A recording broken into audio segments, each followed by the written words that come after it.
গতকাল এটা নিয়ে রিয়াকশনও হয়েছে, প্রশ্ন করা হয়েছিল স্পোক্স পার্সন মিস্টার রণদীপ জয়সওয়ালকে। তো যেটা মনে হচ্ছে যে আমি কথা বলে যা বুঝছি আর কি, উনি শেখ হাসিনা বলেছিলেন যে উনি এবং ওনার কিছু মন্ত্রী বা সিনিয়র নেতারা ফিরবেন আর কি ডিসেম্বর মাসে। এখন স্পেকুলেশন ইমিডিয়েটলি চালু হয়ে গেল যে উনি কি আদৌ ফিরতে পারবেন, ওনার কি সেই পজিশন বা সেই ধরনের আইনের যে ব্যবস্থা এই মুহূর্তে বাংলাদেশে আছে তার ভিত্তিতে, এবং যে পলিটিক্যাল পার্টি রুলিং পার্টি যে আছে তারা কি আসতে দেবে, বা এটা কি একটা রিয়ালিস্টিক অবজেক্টিভ কিনা। এখন এটা নিয়ে ওপিনিয়ন ডিভাইডেড। আমার মনে হয় যে এইবার যেটা উনি বলেছেন আহ, এটা অনেক বেশি জোর দিয়ে বলেছেন উনি, তার মানে সামথিং ইজ কুকিং।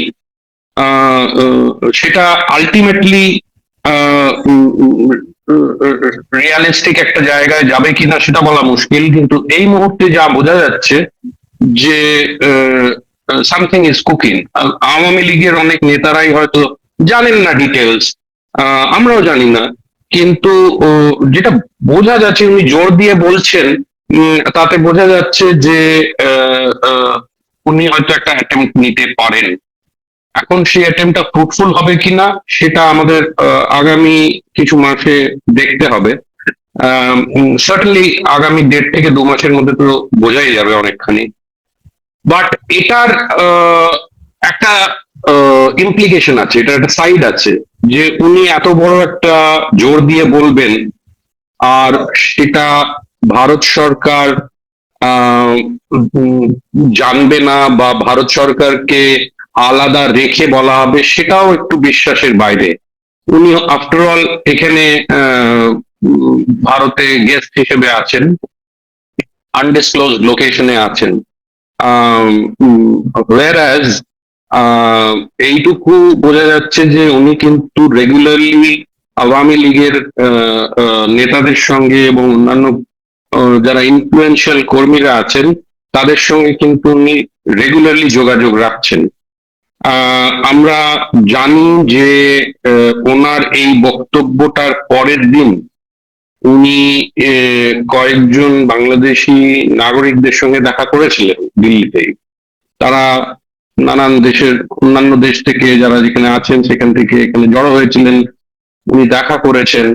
আহ, এখন নিশ্চয়ই তারা এই একই প্রশ্ন করে থাকবেন ওনাকে, যে উনি কি কমপ্লিটলি রেজলিউট ওনার এই ডিসিশনের ডিসিশন ডিসিশন নিয়ে যে উনি ডিসেম্বরে ফিরবেন। আই এম শিওর, আমার তাদের সঙ্গে কারোর সঙ্গে কথা হয়নি, কিন্তু যেটা বোঝা যাচ্ছে যে রয়টার্স কে দেওয়া স্টেটমেন্ট, বলা হচ্ছে যে এটা নাকি টেলিফোনিক ইন্টারভিউ ছিল। হ্যাঁ, অনেকগুলো গ্যাপ আছে এই ইন্টারভিউতে, বা ইন্টারভিউর সঙ্গে যে প্রশ্নগুলো আর তার সঙ্গে যে উত্তরগুলো রয়টার্স পেয়েছে। কেন কিনা অবভিয়াস কোয়েশ্চেন যদি হতো, যদি ডিসেম্বরে, যখন উনি বলেছেন ডিসেম্বরে আসবেন, ফেরত যাবেন, তার সঙ্গে একটা অবভিয়াস কোয়েশ্চেন রয়টার্স জিজ্ঞেস করা উচিত ছিল, কিন্তু সেটা করেনি। তার থেকে মানে সেটা হলো যে কিভাবে, এখানে তো অনেকগুলো স্টেক হোল্ডার্সরা আছে, এখানে বিএনপির গভর্নমেন্ট আছে পাওয়ারে, এখন ভারত আছে, মার্কিন যুক্তরাষ্ট্র আছে। আহ, তো সেখানে এটা তাহলে কিভাবে এটা কার্যকরী হবে, বা কি করে এটা একটা রিয়ালিস্টিক জায়গায় পৌঁছবে। আহ, আহ, ভারত এবং মার্কিন যুক্তরাষ্ট্রের কি পজিশন থাকবে এখানে।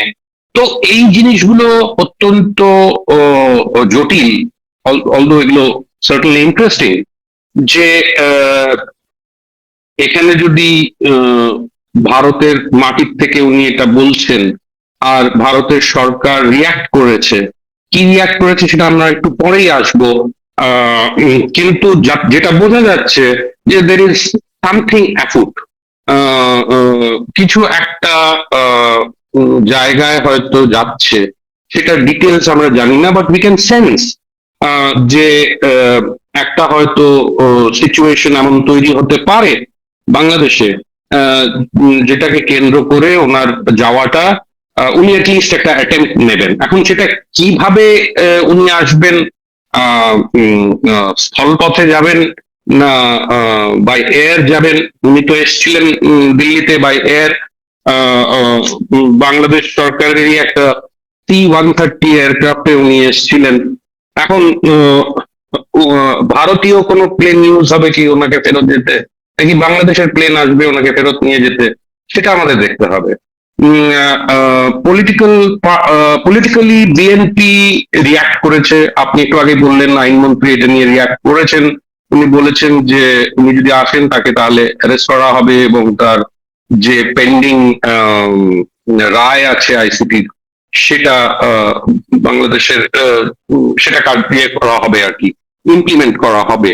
আহ, কিন্তু এখানে আগামী 3-4 মাসে আহ, উম, আহ, আহ, উম, কত জল বয়ে যায় সেটা আমাদের দেখতে হবে।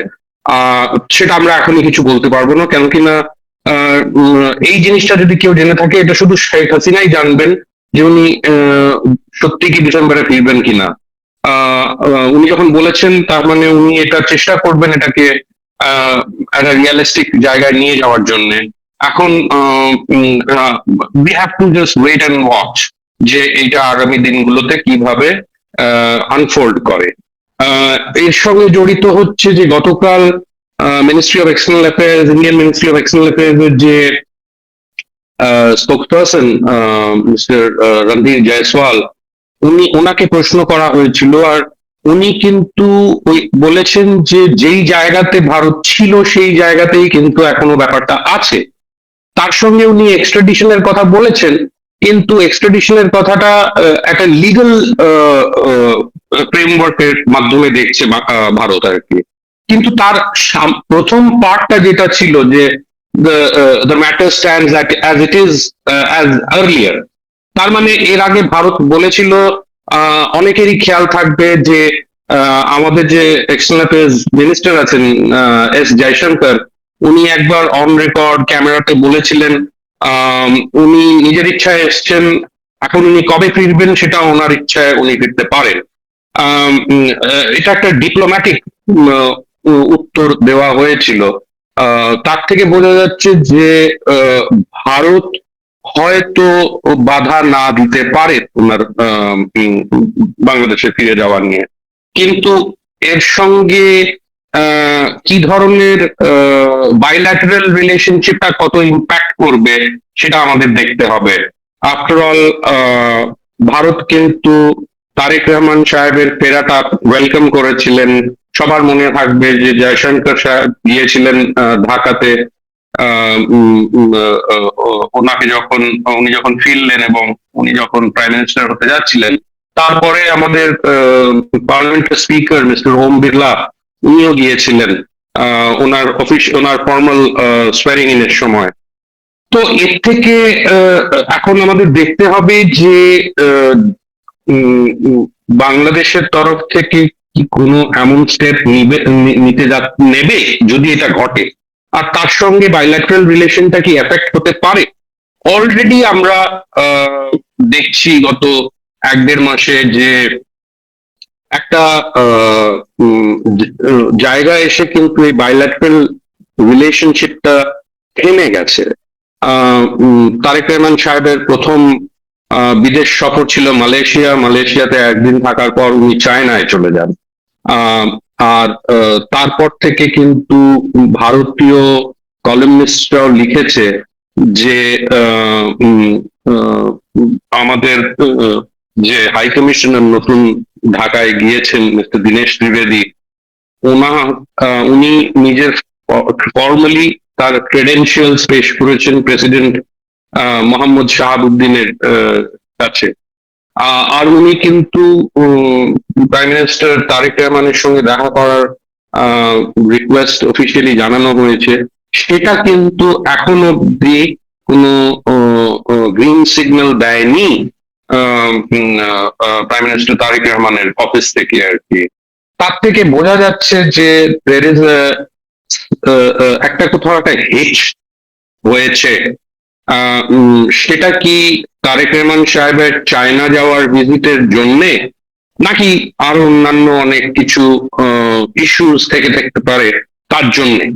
কিন্তু সার্টেনলি যেই যেই সুর যেই সুরটা আমরা গোড়ার দিকে দেখেছিলাম, কোথাও একটা মনে হচ্ছে সেই সুরটা হয়তো কাটছে বা কেটে গেছে। উই হোপ এই জায়গাটা রিস্টোর করা যেতে পারে বা রিপেয়ার করা যেতে পারে। কেন কি না, এই বাইল্যাটারাল রিলেশন যাতে অফ ট্র্যাক না হয়,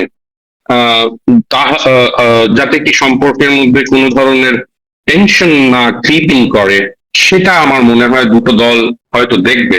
কিন্তু শেখ হাসিনার ব্যাপারটা যদি উনি একটা অ্যাটেম্প নেন যাওয়ার জন্য, তাহলে হয়তো একটা প্রবলেমেটিক জায়গায় চলে যেতে পারে, যদি না বিএনপি গভর্নমেন্ট সেই জায়গাটা রেটরিককে বাদ দিয়ে, পার্টির অন্যান্য মন্ত্রীরা আছেন, দলের নেতারা আছেন, তাদের রেটরিকটাকে বাদ দিয়ে কিন্তু রিয়ালিস্টিক্যালি ওনাদের হয়তো সেটা সেই জায়গাটা তৈরি হতে পারে, যেখানে তারেক রহমান সাহেবের গভর্নমেন্ট ইনক্লুসিভ পলিটিক্যাল একটা জায়গা তৈরি করার জন্য আওয়ামী লীগকে ফেরত দিতে পারে। বাট এর মধ্যে অনেক ধরনের কমপ্লিকেশনস আছে, লিগাল কমপ্লিকেশনস আছে, কেন কিনা এক ধরনের সেন্টেন্স অলরেডি পাস করা হয়েছে শেখ হাসিনার বিরুদ্ধে এবং তার কিছু সিনিয়র মন্ত্রীদের বিরুদ্ধে। তো এই জিনিসগুলো কিভাবে ওভারকাম হবে, যদি আদৌ হয় সেগুলো ওভারকাম, তাহলে কি হতে পারে আগামী দিনে, সেটা আমাদের দেখতে হবে। দাদা, আপনার আলোচনার পরে আমার বিশেষ তেমন কোনো প্রশ্ন নেই। আমি দুইটা ব্যাপার একটু ক্লিয়ারিফিকেশন চাই। সেটা হলো যে আপনি কি মনে করছেন তাহলে যা ঘটবে পুরোটা ইন্ডিয়ান গভর্নমেন্টের কনসার্নেই ঘটবে? নিশ্চয়ই, শুধু ইন্ডিয়ান গভর্নমেন্ট না, এখানে মার্কিনি গভর্নমেন্টের একটা রোল থাকবেই। সেটা আমরা হয়তো ওপেনলি কিছু দেখতে পারবো না, যেইভাবে কেন কিনা এখানে। আর শেখ হাসিনা আরেকটা কথা বলেছেন যে উনি এটা একা ফিরবেন না, উনি বলেছেন যে তার দলের অন্যান্য নেতা কর্মীদেরকে নিয়েও ফিরবেন। সেটা কি বাস্তবসম্মত মনে হচ্ছে আপনার কাছে? ও তার নেতা কর্মীরা কি? এটা একটু কমপ্লিকেটেড জায়গা, সেজন্য আমি বললাম অনেকগুলো লিগাল ইস্যুস রাইজ করবে। কেন কিনা দেখুন, আওয়ামী লীগের অনেক কর্মীরা এখান থেকে কিন্তু, যেটা আমি জানি আর কি, ফেরত গেছে বাংলাদেশে। কয়েকজনকে বেলে ছাড়া হয়েছে, কিন্তু আরো অনেক আছে ইনফ্লুয়েন্সিয়াল নেতারা, সিনিয়র নেতারা যারা এখনো জেলে আছে। তো এদের নিয়ে কিন্তু কোনো ধরনের ফাস্ট ট্র্যাক লিগাল ইয়েতে যাচ্ছে না এই সরকার এখনো, যে তাদের নিয়ে কি করবে। তারপরে যারা ভারতে আছে, তাদের অনেকের বিরুদ্ধে অত্যন্ত স্ট্রং এবং অত্যন্ত গুরুতর অভিযোগ পর আর কি তাদের বিরুদ্ধে তাদেরও সেন্টেন্স করেছে আইসিপি। তো এই জিনিসগুলো ইন টোটালিটি, ডিপ্লোম্যাটিক্যালি এই জিনিসগুলো কি ইন টোটালিটি দেখবে, নাকি মানে উনি ফেরত গেলেন, উনি নিজে বলেছেন, শেখ হাসিনা নিজে বলেছেন যে উনি সারেন্ডার করবেন, ওনাদের বা কিন্তু বাকি নেতারা যাদের বিরুদ্ধে অনেক ধরনের চার্জেস আছে, অ্যালিগেশনস আছে, কিছু কিছু ক্ষেত্রে সেগুলো আইসিটিতে সেগুলো নিয়ে মানে ট্রায়ালে ছিল তারা। হ্যাঁ, এখন অনেকে এটা আর্গিউ করতে পারে যে জুডিশিয়াল সিস্টেমটাই তো ওয়াজ ব্রোকেন, এটা কিসের ভিত্তিতে তাহলে মানে এই এই এই ধরনের সেন্টেন্সিং, এগুলো তো কোনো ভিত্তি হয় না। কেন কিনা সেগুলোর পেছনে যে এভিডেন্স লাগে, যেটাকে আমরা বলি এই এই সেন্টেন্স গুলো কি ব্যাড ইন ল, নাকি এই সেন্টেন্স গুলোকে মেনে নেওয়া হবে আর তার ভিত্তিতে সেগুলো নিয়ে নেগোসিয়েশন হতে পারে। যে এই যে মৃত্যুদণ্ডের ব্যাপারগুলো রয়েছে, কোন ভদ্র সমাজে আজকাল মৃত্যুদণ্ড দেওয়া হয় না আর কি, ওয়েস্টে তো দেওয়া হয়ই না। আমাদের এইদিকে সাউথ এশিয়াতে এখন মৃত্যুদণ্ডের ব্যাপারটা আছে, বাট আবার বললাম তো যে এভিডেন্স গুলো কি মানে আমার মনে হয় এভিডেন্স গুলো খুবই ফ্রিভেলাস, খুবই টুনকো, আর তার ভিত্তিতে ডেথ সেন্টেন্স দেওয়াটা কতটুকু জাস্টিফাইড, সেগুলো ম্যাটার অফ ল। তো অবভিয়াসলি আগামী দিনগুলোতে এই জিনিসগুলো নিশ্চয়ই কোথাও না কোথাও এগুলো ফিগার করবে, যে বাকি নেতারা কি তাহলে যদি তারা কি ভয় পাবে ফেরত যেতে। তো এই একটা এনভায়রনমেন্ট যদি তৈরি না করে তারেক রহমান সাহেব, তাহলে কিন্তু এই কনফ্লিক্টটা, যে সার্কুলার কনফ্লিক্ট হয়েই আসছে বাংলাদেশের ইতিহাসে, সেটা কিন্তু চলতে থাকবে।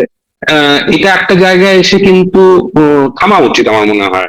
আমি এর আগেও বলেছি যে নর্মাল পলিটিক্স এ ফিরতে হবে বাংলাদেশকে, আর তার জন্য ইনক্লুসিভ পলিটিক্স এর দিকেই যেতে হবে বাংলাদেশকে। এটার মানে তা না যে যে যে নেতাদের বিরুদ্ধে দুর্নীতির অ্যালিগেশন আছে বা কোর্টে কিছু কিছু জায়গায় হয়তো সেগুলো দাঁড় করানো হয়েছে, সেগুলোকে বাদ দিয়ে তো আর হয় না। আমার মনে হয় যে সেগুলোকে কনসিডার করার পরেই কিন্তু একটা জায়গায় আসতে পারে ব্যাপারটা। তো কমপ্লিকেশনস আছে, সেগুলো কিভাবে ওভারকাম করবে সেটা দেখতে হবে আমাদের, যদি আদৌ তারেক রহমান সাহেব আর বিএনপি এই কনফ্লিক্টটাকে রিজলভ করতে চান তো। জি, থ্যাংক ইউ ভেরি মাচ।